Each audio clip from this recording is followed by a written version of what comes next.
અહીંયા તો આંધળા દેખતા થાય છે રે આંધળા દેખતા થાય છે રે જાવું જાવું રણુજા પીટી જાત રાયે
એટલા તો કોડિયા ના કોડ પટી જાય છે રે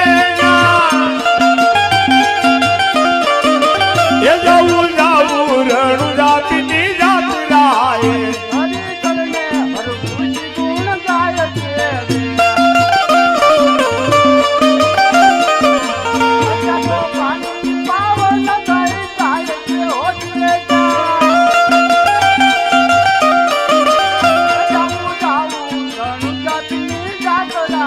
એ જાવું જાવું રણુજા પીટી જાત રાયે એ જાવું જાવું રણુજા પીટી જાત રાયે કવિરાજ રામદેવ પીર એકાઈ શું પીર છે અને રણુજા એ શું કાંઈ તીરથનું ધામ છે જો તમારો રામદેવ પીર હોય તો જઈને કહો કે મારા જેવું સરોવર ગળાવી જોવે અરે કવિરાજ તમે અહીં જ રોકાવ હમણાં રામદેવજીને સંદેશો લખી અને મારું સરોવર જોવા માટે તેડાવું છું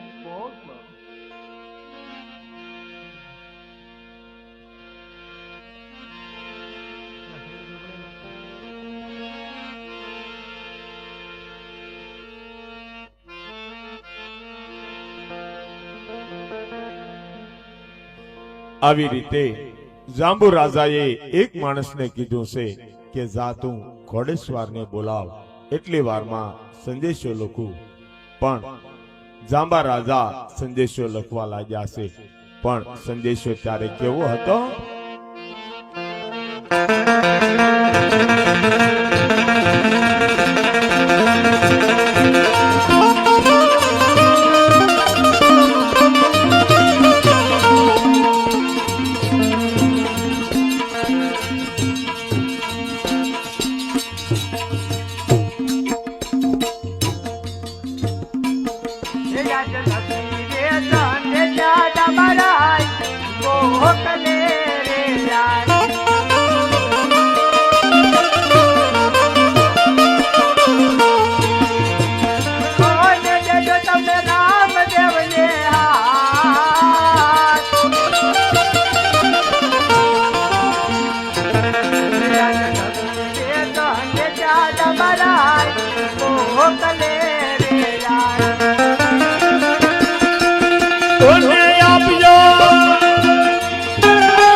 તમે રામદેવના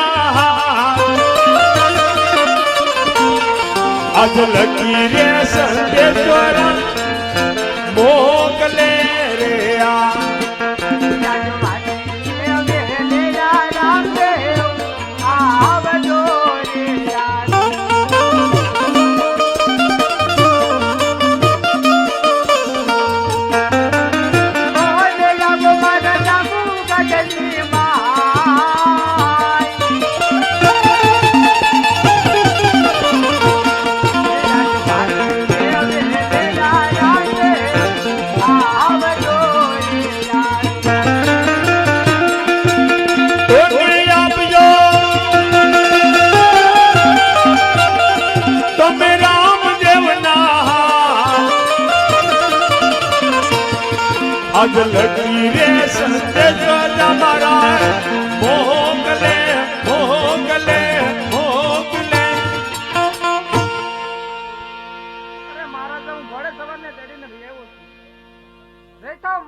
રણુજા અત્યારે મને રાજદરબાર શા માટે બોલાવ્યો? અરે પધારો પધારો ભાઈ, તમારે રણુજા જવાનું છે અને રણુજાની અંદર જઈ અને રામદેવ પીરને સંદેશો આપી અને રામદેવજીને તેડતા પણ આવજો.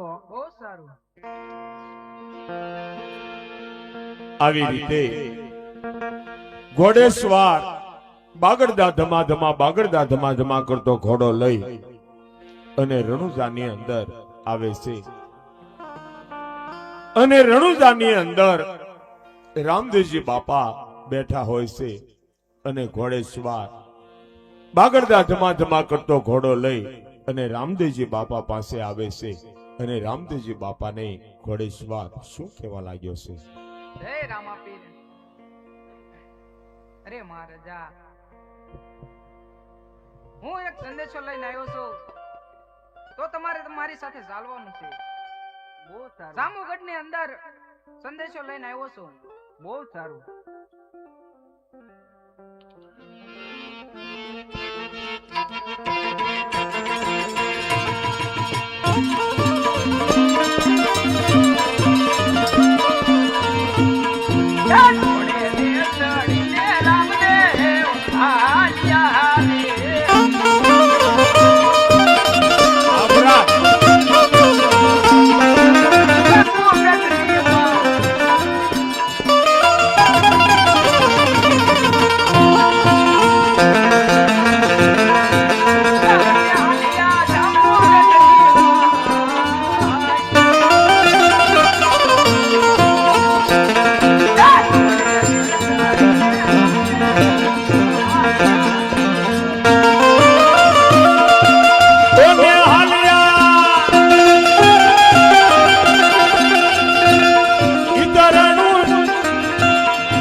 આવી રીતે રામદેવજી બાપા લીવડે ઘોડે સવાર થઈ અને બાગડદા ધમાધમા કરતા ઘોડો લઈ અને જાંબુગઢની અંદર આવે છે. અને જાંબુ રાજા રામદેવજીને જોઈ અને શું કહેવા લાગ્યા છે? પધારો રામદેવજી, પધારો, આસન ગ્રહણ કરો. હા જાંબરાય, તમે સંદેશો લખો અને હું ના આવું એ કેમ બને? પધારો રામદેવજી, આસન ગ્રહણ કરો. અરે હા પ્રધાનજી, હા રામદેવજીને કહુંબા પાણી આપો.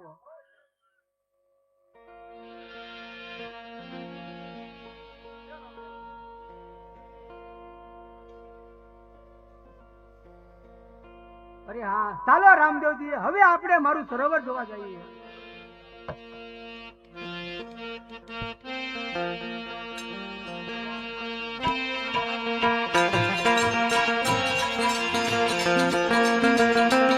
આવી રીતે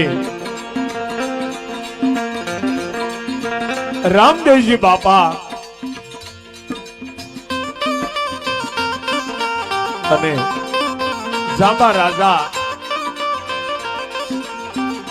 અને કવિરાજ ધીરે ધીરે એમના સરોવર તરફ ચાલી નીકળ્યા છે.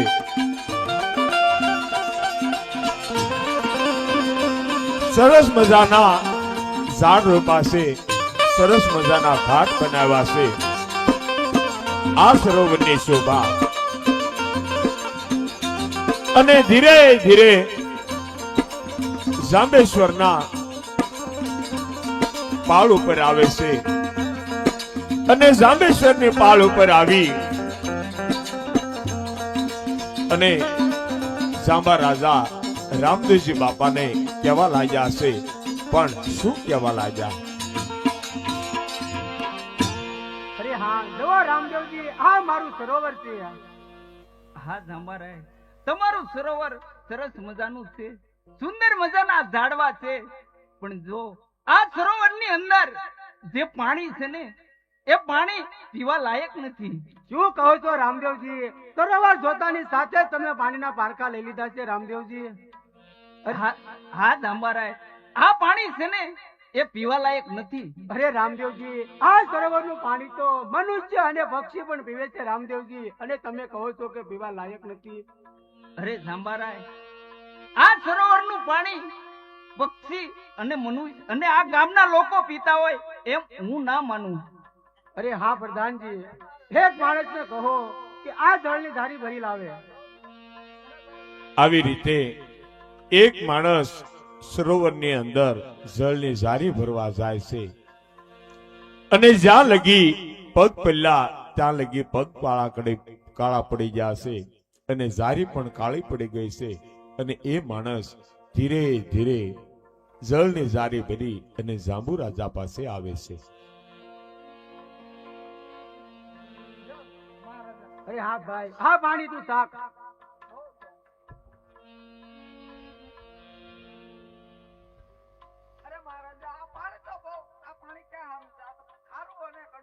શું કહો છો પ્રધાનજી? હા જાંબારાય, તો એક મહિનાની અંદર જો હું મારા રણુજાની અંદર સરોવર સરસ મજાનું સરોવર ગળાવીશ અને સરસ મજાના ઝાડવા રોપીશ અને હું જરૂર તમને તેડાવીશ. બહુ સારું. આવી રીતે જાંબુ રાજાનું અભિમાન હતું, અને એ પાણી ખારું ને કડવું થઈ ગયું છે. અને રામદેવજી બાપા ત્યારે જાંબુ રાજાને કહેવા લાગ્યા છે કે એક મહિનાની અંદર, એક માસની અંદર હું રણુજાના પાદરની અંદર સરોવર ગળાવીશ, અને જ્યારે હું સંદેશો લખી અને મોકલું ત્યારે તમે રણુજામાં મારું સરોવર જોવા માટે પધારજો. અને રામદેવજી બાપા